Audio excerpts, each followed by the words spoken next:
சாதாரணமா தொற்ற முடியாது. இது நீங்க பாக்குறதுக்கு தான் வெறும் பேப்பர். இதுக்குள்ள இருக்கிற ஒவ்வொரு வார்த்தையும்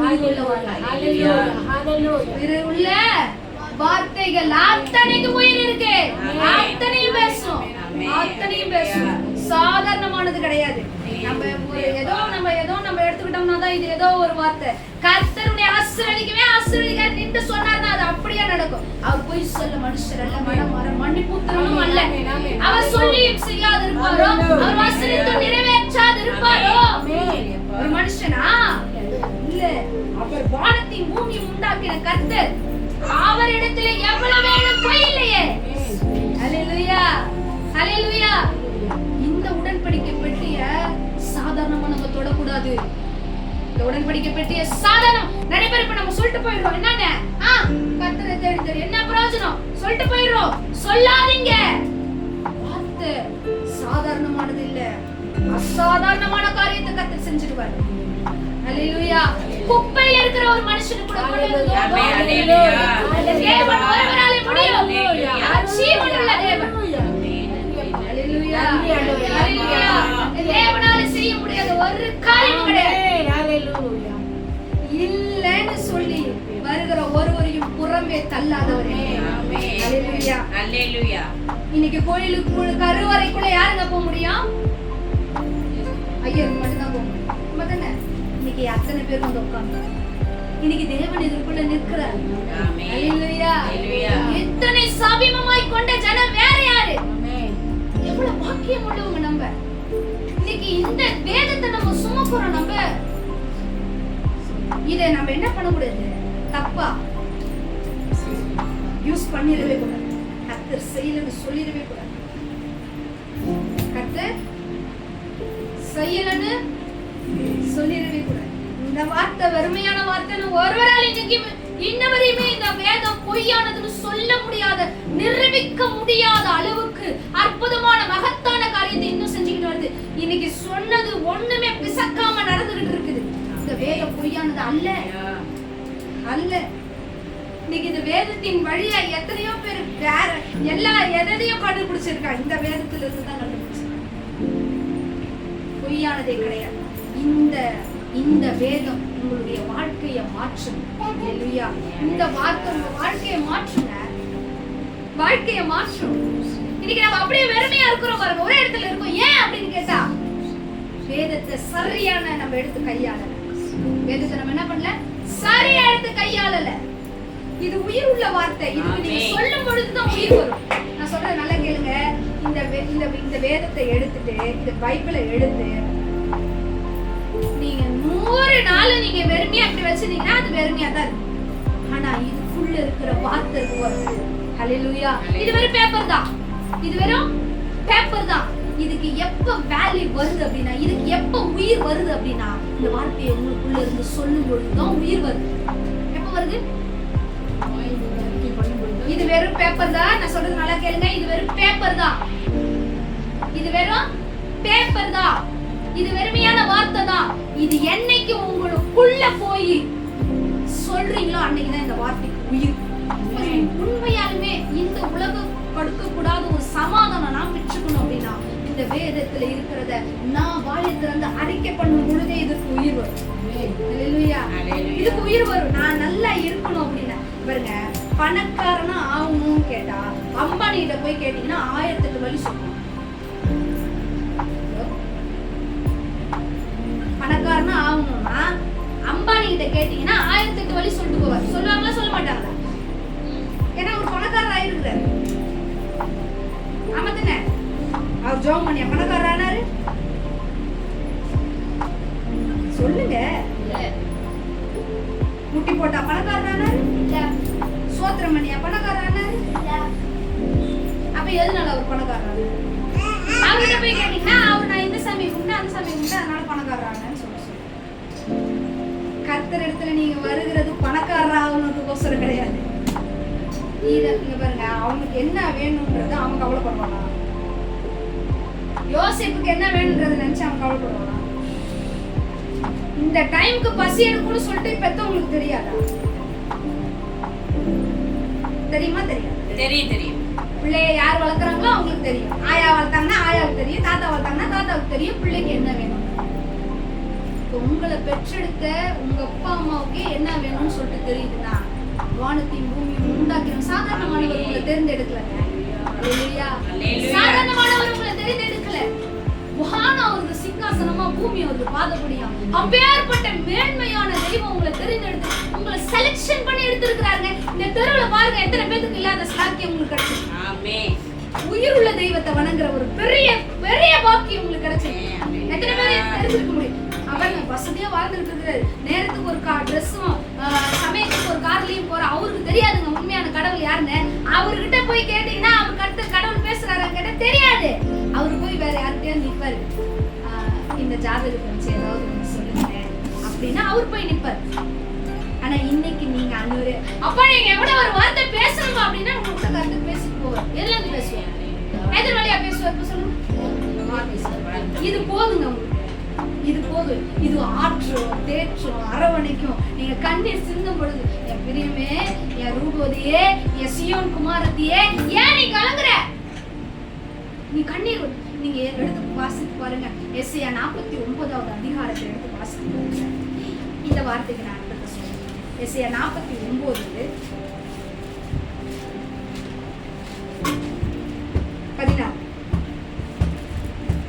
எஸ்ஐயா 49:14. சீயோனே, சீயோனே, கர்த்தர் என்னை கைவிட்டார், கர்த்தர் என்னை கைவிட்டார், ஆண்டவர் என்னை மறந்தார், ஆண்டவர் என்னை மறந்தார் என்று சொல்லுகிறார். சீயோனோ, சீயோனே, சீயோனோ, சீயோன் என்ன சொல்றாளாம்? கர்த்தர் என்னை கைவிட்டார், அவர் என்ன பார்க்கல, அவர் என்ன கை விட்டாரு, அவர் என்ன கேட்கல இப்படிலாம் சொல்றா. ஆனா அதுக்கும் அடுத்து ஒரு வசனம் இருக்கு பாருங்க, மேல அதை வாசிங்கல. ஸ்திரீயானவள் தன் பக்கத்தின் பிள்ளைக்கு இறங்காமல் தன் பாலகனை மறப்பாளோ, அவர்கள் மறந்தாலும் நான் உன்னை மறப்பதில்லை. இதோ என் உள்ளங்கைகளில் உன்னை வரைந்திருக்கிறேன். அல்லேலூயா. யார் எங்க உள்ளங்கையில வரைவாங்க? வெண்ணிலா உங்க வீட்டுக்கார அழகா டாட்டூ போட்டு கையில. டாட்டூ யார போடுவாங்க? யாரு போடுவாங்க? இப்ப நான் எழுதலன்னு நினைக்கிறேன். இங்க கூட எழுதிக்குவாங்க, இங்கெல்லாம் எழுதிக்குவாங்க. யார எழுதிக்குவாங்க? பாருங்க பாருங்க, புடிச்சவங்கள தான் எழுதுவாங்க. எங்க டாட்டூ வலியோ வலி வேதனை ரத்த ரத்தமா வரும். புடிச்சவங்கள தான் டாட்டூ போடுவாங்க. ஏசப்பா இன்னைக்கு சொல்றாரு, உங்களை என் உள்ள கையில வரைஞ்சிருக்கேன்னு சொல்லுங்க. உங்களை டாட்டூ அவர் உள்ள கையில போட்டுருக்காங்க.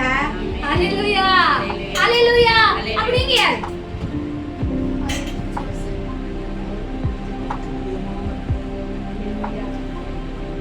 நம்ம என்ன நினைக்கிறோம் தெரியுமா? சீயோனோ, கர்த்தர் என்னை கைவிட்டாரு, கர்த்தர் என்னை மறந்துட்டாரு.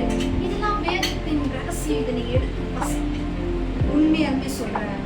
கிட்டத்தட்ட ஒரு 5-6 வருஷமா 7-8 வருஷம் ஆயிடுச்சுன்னு நினைக்கிறேன். இந்த வாக்குதத்தத்தை ஒரு நாள் வேதனை மத்தியில உட்கார்ந்துருக்கேன், கண்ணீரின் மத்தியில. எசப்பா, நான் நம்பி நான் மாடெல்லாம் முடிச்சேன், எல்லாமே வீணா போச்சு, எல்லாமே வீணா போச்சு. இப்ப மாசம் ஆனா 10,000 ரூபாய் எடுத்து வைக்கணும். எதுக்கு? லோன் கட்டுறதுக்கு மட்டுமே.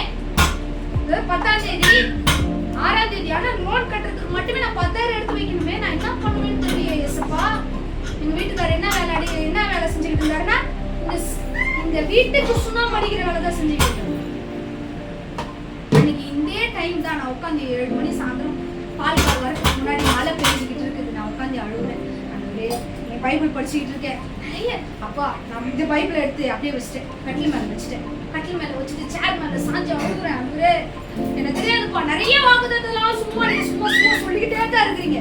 நான் உன்னை இப்படி வைப்பேன், நான் உன்னை அப்படி வைப்பேன், நான் இதை செய்வேன், நான் அதை செய்வேன். நீங்க சும்மா சொல்லிக்கிட்டு தான் இருக்கிறீங்க, ஆனா எதுவுமே செய்ய மாட்டேங்கிறீங்க, எதுவுமே நடக்க மாட்டேங்குது அப்படின்னு சொல்லிட்டு கட்டில் மேல வச்சுட்டு அப்படியே கண்ணீரோடு அழுதுகிட்டு இருக்கேன். அழுதுகிட்டே சொல்றேன், அங்க பேசப்பா, எனக்கு ஒரு அப்பா அவருக்கு அவர்கிட்ட போய் கேட்டா இந்த மாசத்துக்கு கட்டுறதுக்கான பேலன்ஸ் எனக்கு கொடுப்பாரு. ஒரு 10,000 வேணும்னா கொடுப்பேன், இந்த மகளுக்கு ஏதோ கொடுக்கலாம் அப்படின்னு நினைச்சு ஒரு பரிதாபப்பட்டு இங்க வாங்கி கூட கொடுப்பாருன்னு வச்சுக்கேன். அடுத்த மாசத்துக்கு நான் எங்க போய் நிற்பேன்? மழை டைம் நான் என்ன பண்றதுன்னு தெரியல. எனக்கு தெரியாது. என்னைக்கு நான் ஞானஸ்தானம் எடுத்து உங்களை என் சொந்த ரட்சகரா ஏற்றுக்கணும், நீங்க தான், எனக்கு அப்பா நீங்க தான். நான் ஒரு அனாதை. நான் என்ன சொன்னேன்? நான் ஒரு அனாதை. அப்பா உள்ள, எனக்கு அம்மா உள்ள. நான் போய் அவங்க கட்டல, நான் போய் நிக்க மாட்டேன். எனக்கு தெரியாது, நீங்க தான். ஒரு வேலை எங்க வீட்டுக்காரு அப்படி செய்ய மாட்டாரு. ஆனா போய் உங்க அம்மா வீட்டுல வாங்கிட்டு வான்னு அவரு சொன்னாருன்னா நான் எப்படி போவேன்? ஆஹா, அப்படி அவரு நினைச்சாருன்னா கூட அவ்வளவுதான். அதனால அவரு நினைக்கிறதுக்கு முன்னாடி நானே சொல்லிடுறேன், உங்க மருமகனுக்கு எதனா ஒண்ணு செஞ்சிருங்கன்னு சொன்னேன். எப்படி சொன்னேன்? உங்க மருமகனுக்கு என்ன செஞ்சீங்க? மருமகனுக்கு எதனா ஒண்ணு செஞ்சிருங்க. நான் புள்ள உங்களுக்கு, எனக்கு அப்பா நீங்க, உங்களுக்கு மருமகன் அவருக்கு எதனா ஒண்ணு செஞ்சிருங்கன்னு சொன்னேன். நீங்க அவர் என்ன செஞ்சிருப்பாருன்னு நீங்க நினைக்கிறீங்க?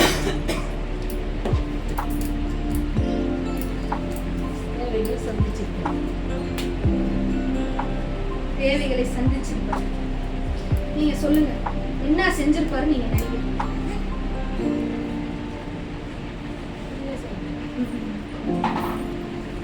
எங்க அப்பாட்ட போய் கேட்டிருந்தா அந்த மாசம் 10,000 கொடுத்துருப்பாரு. அடுத்த மாசத்துல ஒரு 2,000 3,000 கொடுத்துருப்பாரு. நான் கேட்டது 10,000 கேட்டுருக்கேன். அவரு எனக்கு ஒரு 10 நாள்ல 1 லட்சம் ரூபாய் கொடுத்தாரு. ஹல்லேலூயா. யாருமே கையில நான் கடன் கேட்கலங்க. எனக்கு கடன் கொடுங்கலாம் நான் கேட்கவே இல்ல. வேலையை கொடுத்தாரு. இதுவரைக்கும் செய்ய முடியாத, செஞ்சிராத ஒரு வேலையை கொடுத்தாரு கர்த்தர். அந்த வேலையை செய்யறாரு கர்த்தர், சந்திக்கிறார். ஹல்லேலூயா.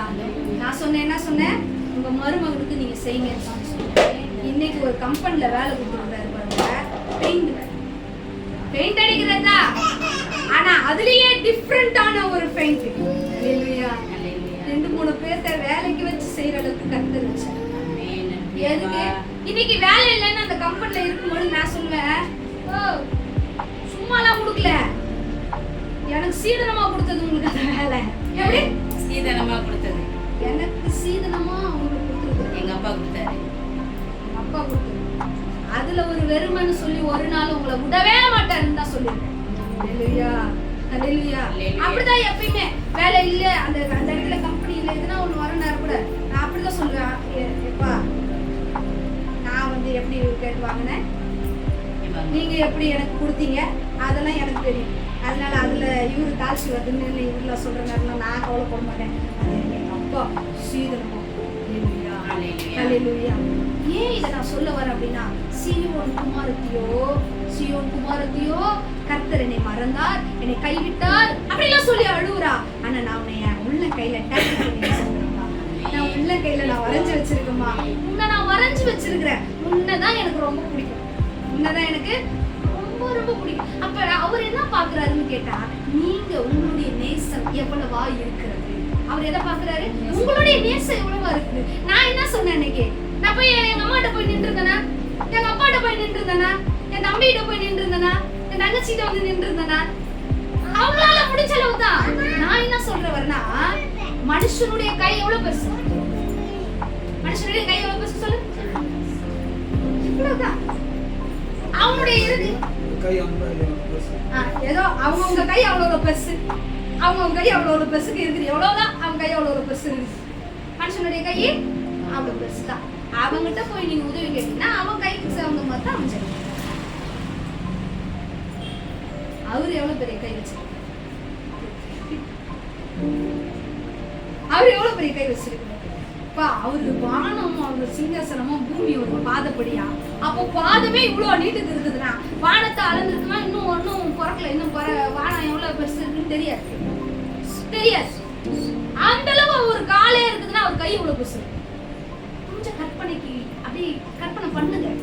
உள்ள அவ்வளவு பெரியவர் சொல்றாரு, நான் உனக்கு இருக்கிறேன், நான் உனக்கு இந்த உலகத்துல தரக்கூடாத ஒரு சமாதானத்தை உனக்கு நான் தரேன்.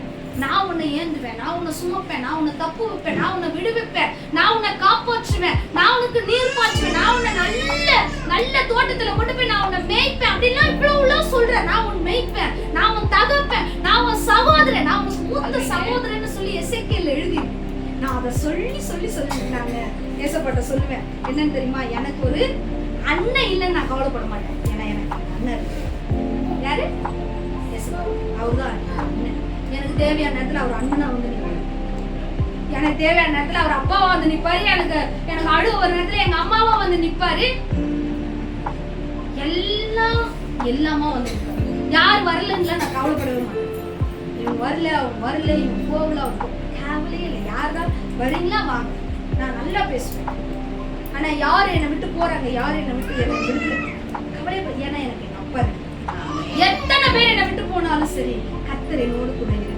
என்னை ஆற்றிட தேற்றிட எது இருக்குது அப்படின்னு கேட்டா, அவர் என்கிட்ட பேசிட்டு இருக்காரு. ஆமா பேசிட்டு இருக்காரு. எதில் வழியா பேசுறதோ இந்த வேதனை வழியா பேசுறாரு. இதுதான் நீங்க நேசிக்க முடியும். கர்த்தர் நல்லவர் என்பதை எப்படி பார்க்கணுமா? ருசித்து பார்க்கணுமா? எப்படி ருசிக்க முடியும்?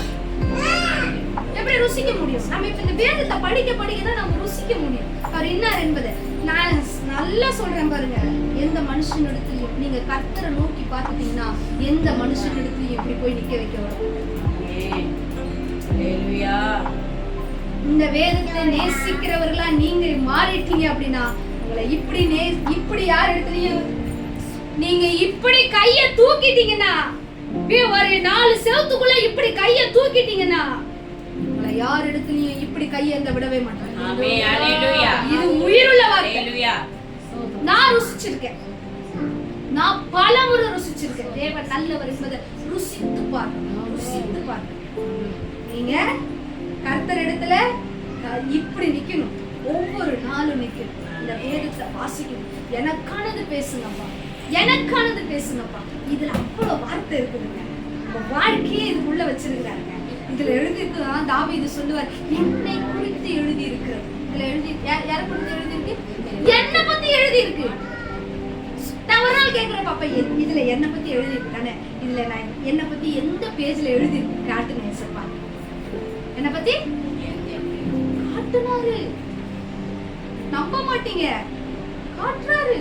இந்த பாரு, இந்த பேஜ்ல தான் நான் உன்னை பத்தி எழுதிருக்கேன்னு சொல்றேன். ஹல்லேலூயா. ரொம்ப நல்லவர். இந்த பாருங்க, நான் சொல்றேன், எந்த மனுஷனிடத்துலயும் உங்களுடைய உறவு வேணாம். இதனோடு உறவாடுங்க. உங்க வாழ்க்கையில சேஞ்ச் ஆகும். மாத்திருவார், கர்த்தர் மாத்திருவார். வாழ்க்கை வேற மாதிரி மாறிடும். யார் நான் என்ன சொன்னேன், ரட்சிக்கப்பட்டவங்க, அவங்க ரட்சிக்கப்பட்டவங்க தானே, இவங்க இப்படித்தானே, இப்படிப்பட்டவங்க தானே ஜெபிக்கிறவங்க. நோ, பேசாதீங்க. கர்த்தர் இடத்துல பேசுங்க. அவரு உங்களை எப்படி பாக்குறாருன்னா, ராஜாக்களும் ஆசாரியர்களும் லேவியருமாய் பாக்குறார். காலத்தை பார்த்தா நம்ம இப்ப இன்னைக்கு என்ன ஆயிருக்கணுமா? போதகரா இருக்கணுமா? எப்படி காலத்தை பார்த்தா, பைபிள் தூக்குன காலத்துல இருந்து இந்த காலம் வரையும் நம்ம பார்த்தா எப்படி ஆயிருக்கணுமா? போதகர் ஆயிருக்கணும். குழந்தைகளை போட உட்காந்து. ரட்சிக்கப்பட்டு எத்தனை வருஷம் ஆச்சு சிஸ்டர்? ரட்சிக்கப்பட்டு 8 வருஷம் ஆயிடுச்சு. ரட்சிக்கப்பட்டு 10 வருஷம் ஆகி போச்சு. ரட்சிக்கப்பட்டு 20 வருஷம் ஆகி போச்சு. இன்னும் வரையும் கர்த்தருக்காக என்ன பண்ணிட்டு இருக்கீங்க? கர்த்தர் இந்த வார்த்தை சொல்லி இருக்கிறாரு, இது எங்க இருக்குது தெரியாது. ஏன் நம்ம வாழ்க்கை இன்னும் மாறல? இதனாலதான் மாறல. வேதத்தை நம்ம நேசிக்கணும். இதுலதான் சமாதானத்தை கத்து வச்சுட்டு இருக்காங்க. இததான் அந்த ஓபேத் ஏதோம் செய்தாங்க. அல்லேலூயா. அவங்க எப்படி இருந்தாங்கன்னு சொல்லிட்டு இன்னொரு விஷயம், 2 சாமுவேல் 6வது அதிகாரம் 11-12. கர்த்தருடைய பெட்டி கித்தியனாகிய ஓபேத் ஏதோமின் வீட்டிலே 3 மாதம் இருக்கையில் கர்த்தர் ஓபேத் ஏதோமையும் அவன் வீட்டார் அனைவரையும் ஆசீர்வதித்தார். அல்லேலூயா. என்ன பண்ணிருக்காரா? இந்த பெட்டி 3 மாசம் தான் ஓபேத் ஏதோம் வீட்ல இருந்துச்சாம். அவங்க யாருன்னு கேட்டீங்கன்னா, பெலிஸ்தர். கர்த்தர் அருவருக்கிற சந்ததி அவங்க வீட்டுல 3 மாசம் தான் இருந்துச்சாம். கர்த்தர் அவங்களை ஆசீர்வதிக்கிறது, அப்படியே கீழே உள்ளத நீங்க வாசிச்சீங்கன்னா, அவங்களை ஆசீர்வதிக்கிறத தாவீது பார்த்துட்டு தான், ஐயோ உடன்படிக்கை பெட்டி இவங்க வீட்டுல இருக்கிறனால அபரிமிதமான ஆசீர்வாதத்தை அடைஞ்சிருக்கிறாங்களே, இந்த உடன்படிக்கை பெட்டி சீக்கிரமா நம்ம இஸ்ரவேல் தேசத்துக்கு எடுத்துட்டு போயிடணும்னு சொல்லி விரைந்து வராரு.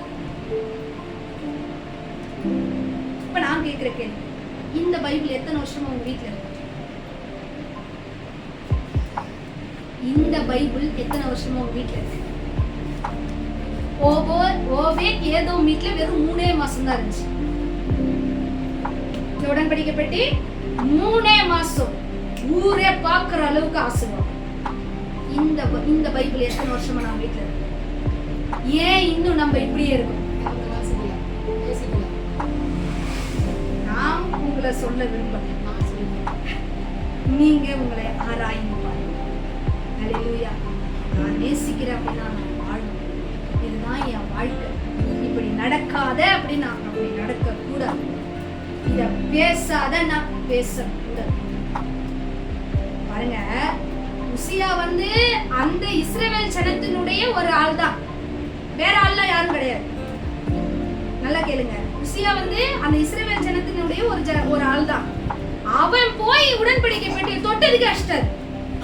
ஆனா பெலிஸ்தர் கர்த்தர் அருவருக்கிற ஒரு தேசம், அந்த தேசத்துல இருக்கிற 2 பேர் அந்த உடன்படிக்கை பெட்டியை வீட்டுக்குள்ள வச்சிருக்கான். ஆசீர்வதிக்கிறாரு.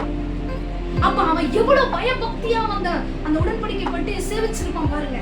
ஹல்லேலூயா, ஹல்லேலூயா. எப்படி கர்த்தருடைய வார்த்தையை எவ்வளவு கனம் பண்ணிருப்பாங்க அவங்க. அவர் அந்த உடன்படிக்கை பெட்டியை எவ்வளவு கனம் பண்ணிருப்பாங்க கர்த்தர். அவங்க ஓபேதியதும் ஆசீர்வதிக்கிறார். சோ இது யார் வீட்ல இருக்குன்றது, நான் இப்படிப்பட்டவன் நான் அப்படிப்பட்டவன் இவங்க அவங்க, அது மேட்டர்ல கர்த்தருக்கு. நீ இதை நேசிக்கிறியா? இதை நேசிச்சனா நீ ஆசீர்வாதம். எப்படி எப்படி இதை நேசிச்சா நீ ஆசீர்வாதம். இன்னைக்கு இந்த வீட்டுக்குள்ள நம்ம வந்திருக்கோம். இந்த வீட்டுக்குள்ள வந்து நீங்க ஆசீர்வாதம் கூறிட்டீங்க, எல்லாமே ஆசீர்வதிச்சிட்டாங்க இவங்க. ஆனா இவங்க ஆசீர்வாதமா இருக்கணும்னா ஏதேமை போல இந்த வசனத்தை இவங்க நேசிக்கிறவங்க. நேசிக்கிறது அப்படின்னா வாயில சொல்லிட்டு ஒரு முத்தம் ஒண்ணு கொடுத்துட்டு இந்த பைபிளுக்கு போறது கிடையாது. இதுல இருக்கிற ஒவ்வொரு வார்த்தையும் படி நடக்கும். ஒவ்வொரு வார்த்தையும் படி நடக்கும். இன்னைக்கு எனக்கு என்ன சொல்றீங்க? இன்னைக்கு எனக்கு என்ன சொல்றீங்க? நான் எப்படி நடக்கணும்னு சொல்றீங்க? நமக்கு தெரியாது எப்படி வாழணும்னு சொல்றோம். வாழ்க்கையை வாழ நமக்கு தெரியாது. தாறுமாறான வாழ்க்கையை நம்ம வாழ்றோம். தாறுமாறான வார்த்தையை பேசுறோம். தாறுமாறான பார்வை பார்க்கிறோம், யோசிக்கிறோம், செயல்படுறோம், நடக்கிறோம். நம்மளுடைய எதிலையுமே சுத்தம் இல்லை. அதனாலதான் சுத்தம் உள்ளவர் நம்மளை தேடினாங்க. இது அசுத்தமா இருக்குது, இது அசுத்தமா இருக்குது. இதை நான் சுத்தப்படுத்தணும், என்னால முடியும். இது வந்தாரு சுத்தம் இல்லாம இருக்குது, இதை நான் சுத்தப்படுத்த என்னால முடியும்னு சொல்லி ஒருத்தர் வந்திருக்கேன். இதுக்கு நீங்க ஒப்பு உங்களை கொடுத்தாதான் அது கர்த்தர் சுத்தம் பண்ணுவார். ஆமென். ஹல்லேலூயா, ஹல்லேலூயா. கர்த்தர் சுத்தம் பண்ண நம்ம ஒப்பு கொடுக்கணும். இந்த பாத்திரம் மீன் செஞ்சு நாத்தமா இருக்கு அப்படின்னா என்னன்னு கேட்டா, இந்த பாத்திரத்துல எனக்கு பிடிச்சதை செஞ்சு சாப்பிட்டு சாப்பிட்டு சாப்பிட்டு திருப்தியா அந்த பாத்திரம் என்ன ஆச்சு? கறி குழம்பு, மீன் குழம்பு, கருவாட்டு குழம்பு, முட்டை குழம்புன்னு வச்சு வச்சு வச்சு எனக்கு பிடிச்சதை செஞ்சு செஞ்சு, எனக்கு பிடிச்சதை பார்த்து பார்த்து, எனக்கு பிடிச்சதை பேசி பேசி, எனக்கு பிடிச்சதை சிந்திச்சு சிந்திச்சு, எனக்கு பிடிச்ச வழியில நான் நடந்து நான் எப்படி இருக்கிறேன்னா ஒரு நாத்தடிக்கிற மாதிரி இருக்கேன். இப்ப எனக்கு ஒரு சபினா வேணும். இப்ப எனக்கு ஒரு சபினா வேணும். இல்லைன்னா எனக்கு ஒரு சோப் வேணும். இல்லைன்னா எனக்கு ஒரு லிக்விடாவது வேணும். எனக்கு ஊத்தி அதை காய வைக்கணும். எதுல காய வைக்கணும்? இயேசுன்றவருடைய ஒரு ரத்தம் வேணும். அது என்ன கழுவும். பரிசுத்த ஆவியானவருடைய அக்கினி வேணும். அதுல நீங்க காயணும். அப்பதான் நீங்க வாசனை வீசுவீங்க. அந்த நாத்தம் உங்களில இருந்து வெளியில போய், இந்த நாத்தம் உங்களில இருந்து வெளியில போய் வாசனை வீசணும்.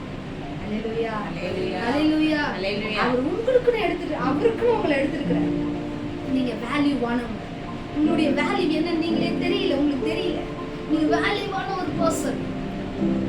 உங்களால ஆக்கவும் முடியும், அழிக்கவும் முடியும்.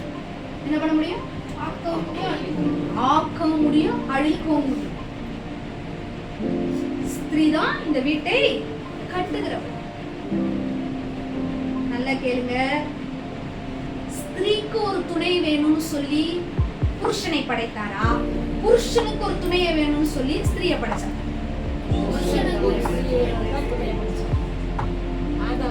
தெரியுங்களா யாருக்கு வேணும்னு? அப்ப அவங்களுக்கு என்ன தெரியாது? துணை இல்லாம அவங்களால வாழ முடியாது. நம்ம இப்ப என்ன பண்ணி வச்சிருக்காங்க அப்படின்னா, பயமா இருக்கு சிஸ்டர், யாருன்னா கூட வந்தாதான் என்ன பண்ணிடுறோம்? பயமா இருக்குது, யாருன்னா வந்தாதான். நானும் இன்னமும் எங்கேயும் போனதில்லை. யாருன்னா கூட இல்லாம நான் பஸ் ஏறி எங்கேயும் போனதே கிடையாது. எப்படி மாத்தி வச்சிருக்கிறாங்க?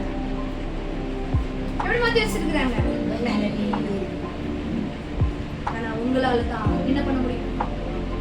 ஆக்கவும் முடியும், அழிக்கவும் உருவாக்கவும் உங்களால தான் முடியும், தெரியாமாக்கவும் உங்களால தான் முடியும். அதனாலதான் என்ன பண்ணி வச்சிட்டு இருக்காங்க? உங்க புத்திய சத்துரு என்ன பண்ணி வச்சிட்டு இருக்கா? இல்ல என்னால முடியாது, இல்ல என்னால முடியாது, இல்ல நான் அதை கத்துக்க முடியாது, இல்ல என்னால ஜெபிக்க முடியாது, ஐயோ எனக்கு ரொம்ப பலவீனமா இருக்கு, எனக்கு காலு முடியாம இருக்குது, எனக்கு ரொம்ப சோர்வா இருக்கு, நான் 2 ஆபரேஷன் பண்ணிட்டேன்னா அதனால என்னால முடியாம இருக்குது, நான் கண் ஆபரேஷன் பண்ணிட்டேன்னா அதனால என்னால முடியாம. No, never. என்ன பண்ணாலும் உங்களால திருப்பி எழுந்து நிக்க முடியும். உங்களை என்ன பண்ணாலும் உங்களால திருப்பி ஏஞ்சி உட்கார முடியும். உடஞ்சது உங்க கையில கொடுத்தவரை திருப்பி ஒட்ட வைக்க உங்களால முடியும். ஆனா இன்னைக்கு சத்துரு உங்களை அப்படியே முடக்கி வச்சு நீங்க எழும்பு, வேதத்தை நேசிக்கிறவர்களாய் எழும்பு. ஹல்லேலூயா. வீட்டை கட்டுகிறவர்களாய் நம்ம எழும்பு. இதை நேசிக்கிறவர்களுக்கு மிகுந்த சமாதானம் உண்டு. இதை நேசிக்கிறவர்களுக்கு மிகுந்த சமாதானம் உண்டு. லாஸ்டா ஒரே ஒரு வசனம், லூக்கா 1ஆவது அதிகாரம். புதிய ஏற்பாட்டின் வழியில யார் இந்த வேதத்தை நேசித்தது அப்படின்னு சொல்லி பார்த்தோம்னா 1ஆவது அதிகாரம் 6வது வசனம். அவர்கள் இருவரும் கர்த்தரிட்ட சகல கற்பனைகளின்படியேயும் நியமங்களின்படியேயும் குற்றமற்றவர்களாய் நடந்து தேவனுக்கு முன்பாக நீதியுள்ளவர்களாய் இருந்தார்கள். அல்லேலூயா. யார்? எலிசபெத் சகேரியா எலிசபெத் எப்படி நடந்தாங்களா? நீதி உள்ளவர்களா. அவர் கொடுத்த சகல கற்பனை கட்டளைகள் நியமங்களை கூட கை கொண்டு நடந்தாங்க. நியமங்கள்னா என்னது?